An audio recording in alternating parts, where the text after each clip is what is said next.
Welcome back to the channel. Thank you ಯಾರೆಲ್ಲ ನನ್ನ ಚಾನಲ್ನ ಸಬ್ಸ್ಕ್ರೈಬ್ ಮಾಡಿದ್ದೀರಾ. 17ನೇ ತಾರೀಕು May reiki first level class ಇದೆ. ಯಾರಿಗಾದರೂ ಅಟೆಂಡ್ ಮಾಡೋ ಇಂಟ್ರೆಸ್ಟ್ ಇದ್ದರೆ ಆನ್ಲೈನಲ್ಲಿರುತ್ತೆ, ಝೂಮ್ ಕಾಲಲ್ಲಿರುತ್ತೆ, ಯು ಕ್ಯಾನ್ ಅಟೆಂಡ್. ಸೆಕೆಂಡ್ ಲೆವೆಲ್ಗೆ ನೀವು ಆಫ್ಲೈನ್ ಕ್ಲಾಸ್ ಬರಬೇಕಾಗುತ್ತೆ, ಆವಾಗ ಅಚೀವ್ಮೆಂಟ್ ಕೊಡ್ತೀನಿ. ಓಕೆ, ಇದರಿಂದ ನಿಮ್ಮ ಚಿಕ್ಕ ಚಿಕ್ಕ ಪ್ರಾಬ್ಲಮ್ಸ್ನ ಸಾಲ್ವ್ ಮಾಡ್ಕೋಬಹುದು, ನಿಮ್ಮನ್ನು ನೀವು ಹೀಲ್ ಮಾಡ್ಕೋಬಹುದು. ನೀವು ರೇಖಿ ಕಲ್ತ ಮೇಲೆ ಬೇರೆಯವ್ರನ್ನೂ ಹೀಲ್ ಮಾಡಬಹುದು. So why are you waiting? Interest ಇರೋರು ಜಾಯ್ನ್ ಆಗಿ.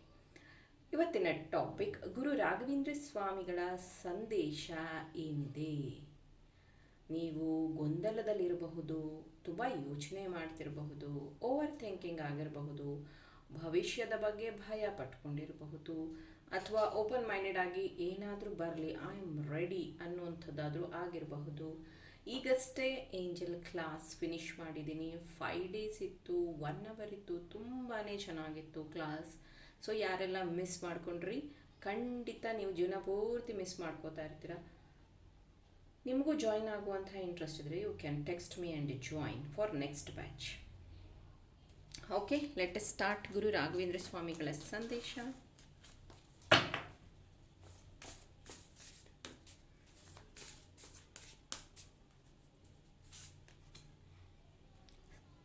ಸತ್ವ,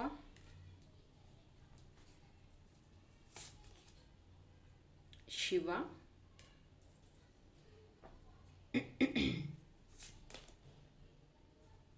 ಸಮಾಧಿ,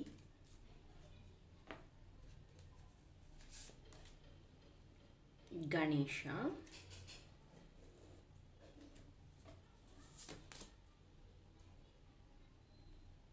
ಸಹಸ್ರಾರ ಚಕ್ರ. ಓಂ ಓಂ.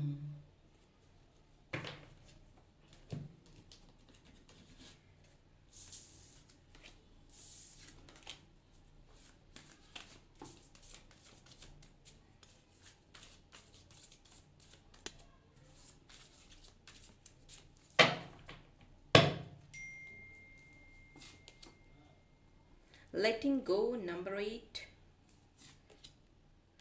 We are the world. Playfulness, intensity, experiencing. ಗುರು ರಾಘವೇಂದ್ರ ಸ್ವಾಮಿಗಳ ಸಂದೇಶ ಮೊದಲನೇದಾಗಿ ವಿಘ್ನ ನಿವಾರಕ ಪ್ರೆಸೆಂಟ್ ಇದ್ದಾರೆ. So no need to worry. ನಿಮ್ಮ ಎಲ್ಲ ವರೀಸ್, ನಿಮ್ಮ ಎಲ್ಲ ಟೆನ್ಷನ್, ನಿಮ್ಮ ಎಲ್ಲ ಪ್ರಾಬ್ಲಮ್ಸ್, ವಿಘ್ನ ನಿವಾರಕ ಗಣೇಶ ನಿಮ್ಮ ಪ್ರಾಬ್ಲಮ್ಸ್ನೆಲ್ಲ ಸಾಲ್ವ್ ಮಾಡ್ತಾ ಇದ್ದಾರೆ. ನಿಮ್ಮ ಪ್ರಾಬ್ಲಮ್ಸ್ ಮುಂದಿನ ದಿನಗಳಲ್ಲಿ ಏನೆಲ್ಲ ಭಯ ನೀವು ಪಟ್ಕೊಂಡಿದ್ದೀರೋ ಅದು ಯಾವುದೂ ಆಗೋದಿಲ್ಲ. Don't worry, B positive. Shiva ಇಲ್ಲಿ ಏನು ಮೆಸೇಜ್ ಕೊಡ್ತಿದ್ದಾರೆ ಅಂತಂದರೆ, ಒಂದೊಂದು ಸತಿ ಏನಾಗುತ್ತೆ ಅಂದರೆ ನೀವು ಎಷ್ಟೇ ಕೂಲಾಗಿರಬೇಕು, ನಾನು ಸಮಾಧಾನವಾಗಿರಬೇಕು, ನಾನು ಹೀಗಿರಬೇಕು, ನಾನು ಹಾಗಿರಬೇಕು ಅಂತ ಯೋಚನೆ ಮಾಡ್ತೀರಾ. ಆದರೆ ನಿಮ್ಮ ಸಿಟ್ಟು ನಿಮಗೆ ಕಂಟ್ರೋಲ್ ಆಗ್ತಾ ಇಲ್ಲ. ಮೇ ಬಿ ಇದರಿಂದ ನಿಮ್ಮ ಆರೋಗ್ಯ ಸಮಸ್ಯೆ ಆಗ್ತಿದೆ. ಶಿವ ಇಲ್ಲಿ ಏನು ಹೇಳ್ತಿದ್ದಾರೆ? Control your self. ಇಲ್ಲಿ ಶಿವ ತಾಂಡವ ಅಂದರೆ ಈ ಪೊಸಿಷನ್ ಅಂದರೆ ಶಿವ ತಾಂಡವ ಪೊಸಿಷನ್ ಅಂತ ಅದೊಂದು ಕರಿತೀವಿ. ಸೊ ನಿಮ್ಮನ್ನು ನೀವು ಹ್ಯಾಂಡಲ್ ಮಾಡಬೇಕು, ಬಾಡಿ ಮೈಂಡ್ ಸ್ಪಿರಿಟ್. ಅದೇ ಇಲ್ಲಿ ಬಂದಿರೋದು ಸಮಾಧಿ. ನಿಮ್ಮ 7 ಚಕ್ರ ಬ್ಯಾಲೆನ್ಸ್ ಆಗೋದು ಇಂಪಾರ್ಟೆಂಟ್ ಇದೆ.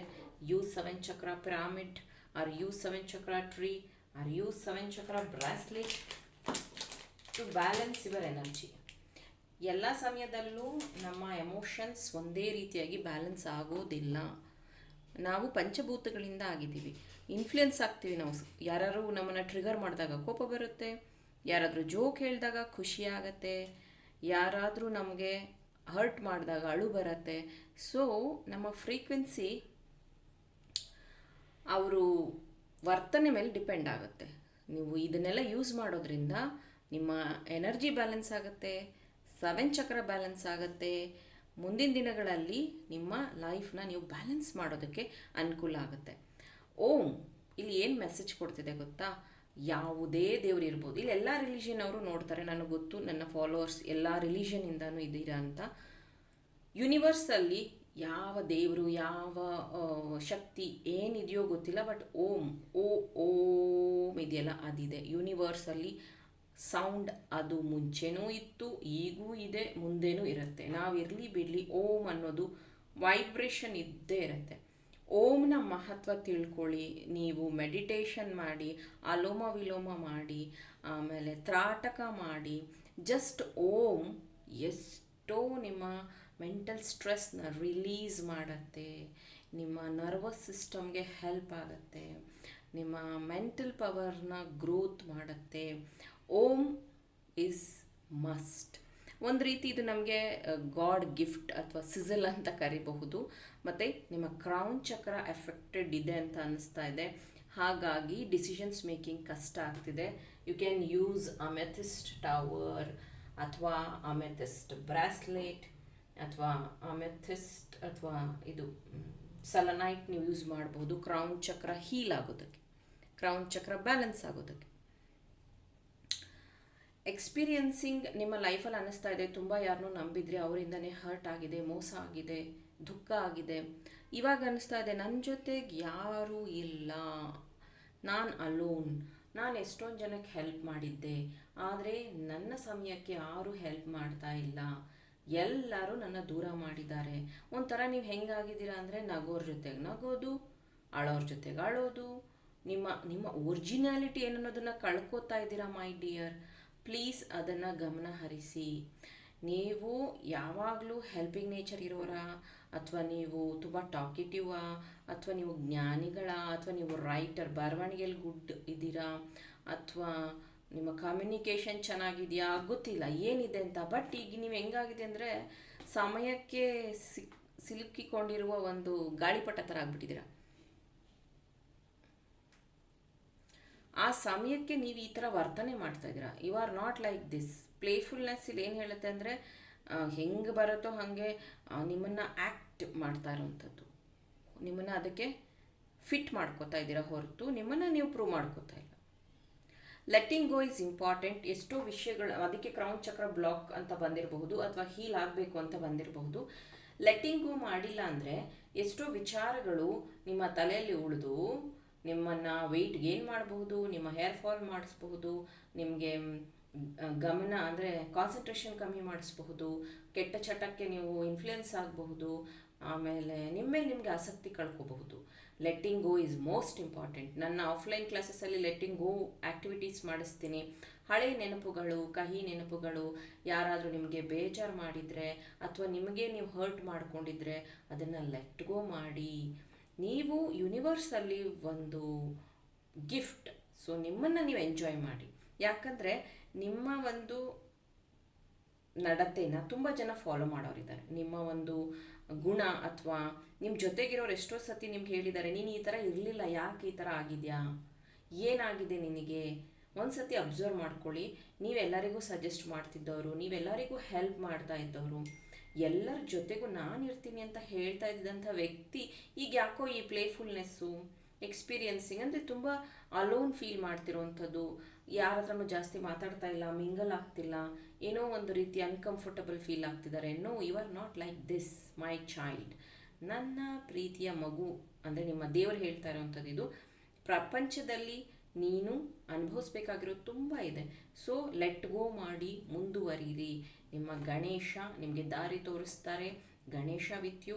ಮೇ ಬಿ ನೀವು ಗಣೇಶನ ಆರಾಧನೆ ಮಾಡ್ತಿರ್ಬೋದು, ಪ್ರೇಯರ್ಸ್ ಮಾಡ್ತಿರ್ಬೋದು, ಅಥವಾ ಶಿವನ ಆರಾಧನೆ ಮಾಡ್ತಿರ್ಬೋದು, ಪ್ರೇಯರ್ಸ್ ಮಾಡ್ತಿರ್ಬೋದು.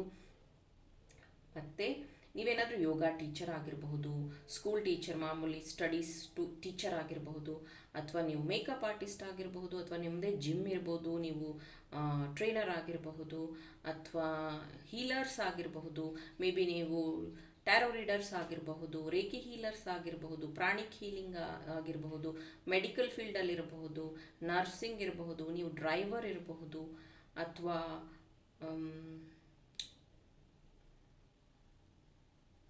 ಇಂಜಿನಿಯರ್ಸ್ ಇರಬಹುದು, MNCಲಿ ವರ್ಕ್ ಮಾಡುವಂಥವ್ರು ಇರಬಹುದು ಸ್ಪೆಷಲಿ, ಅಥವಾ ಆ್ಯಕ್ಟರ್ಸ್ ಇರಬಹುದು, ಥಿಯೇಟರ್ ಮಾಡುವಂಥವ್ರು ಇರಬಹುದು ನೀವು.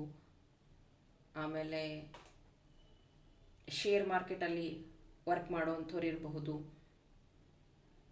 ಲಾಯರ್ಸ್ ಇರಬಹುದು. ಯಾಕೆ ಇದನ್ನು ಹೇಳ್ತಾ ಇದ್ದೀನಿ ಅಂದರೆ ನಿಮ್ಮ ಕಮ್ಯುನಿಟಿ ದೊಡ್ಡದಾಗ್ತಾ ಇದೆ, ನಿಮ್ಮಿಂದ ಸಹಾಯ ಪಡೆಯುವಂತಹ ಜನರು ಜಾಸ್ತಿ ಆಗ್ತಿದ್ದಾರೆ. ನೀವು ನೀವು ಈ ಕಾಲೇಜಿಂದ ಬಂದ್ರಿ, ಸ್ಟಡೀಸ್ ಮುಗಿಸಿದ್ರಿ, ಜಾಬ್ ತೊಗೊಂಡ್ರಿ, ಅಥವಾ ಈಗ ಯಾವ ಪೊಸಿಷನಲ್ಲಿ ಇದ್ದೀರೋ ಅಲ್ಲೇ ಇದ್ದೀರಾ, ಗ್ರೋತ್ ಆಗ್ತಿಲ್ಲ ಅಂದರೆ ನಿಮ್ಮನ್ನು ಯಾರು ಫಾಲೋ ಮಾಡ್ತಾರೆ? ನಿಮ್ಮ ಹತ್ರ ಯಾರು ಗೈಡೆನ್ಸಿಗೆ ಬರ್ತಾರೆ?